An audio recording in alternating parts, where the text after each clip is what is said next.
Écrire son journal. J'ai appris que lorsque l'on écrit son journal, on peut le faire de deux façons.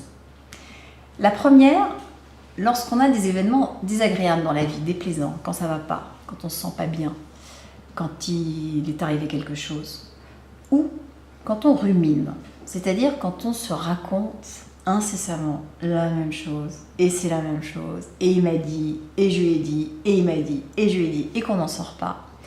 Une des façons de sortir de cette rumination et de ce cycle est justement d'écrire dans son journal. Moi, je l'écris sur ordinateur. Mon journal, il y a des mots de passe que l'on peut mettre absolument partout pour protéger les documents.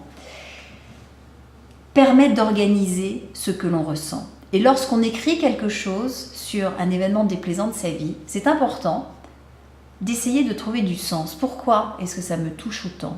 Et c'est là-dessus que je vais écrire.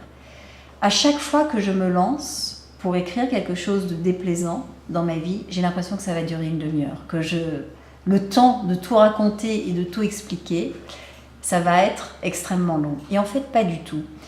L'écriture oblige à organiser la pensée. Et une fois que la pensée est organisée, les émotions se dégonflent instantanément.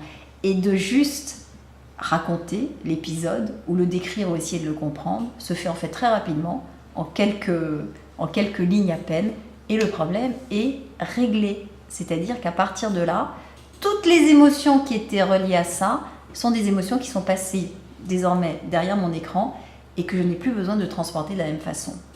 Alors maintenant, il y a aussi les événements positifs, les bonnes choses qui m'arrivent, les bonnes nouvelles, les kiffs.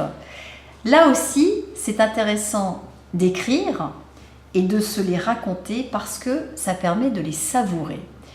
Une des grandes joies de la vie, c'est de savourer les choses qui nous arrivent. Lorsqu'elles se présentent bien sûr, mais on peut surtout y revenir après, se les remémorer. Et quand on raconte un événement joyeux, positif, plaisant, une bonne fête, une bonne rencontre, enfin ce qu'on a envie de raconter, on décrit ce qui s'est passé comme si on y était, comme si on était au cinéma et qu'on revoyait la scène. Et à partir de là, ça gagne en intensité. On éprouve de nouveau le même bonheur et le même plaisir que lorsqu'on y était et on développe sa capacité à attraper et ressentir l'agréable quand il se présente.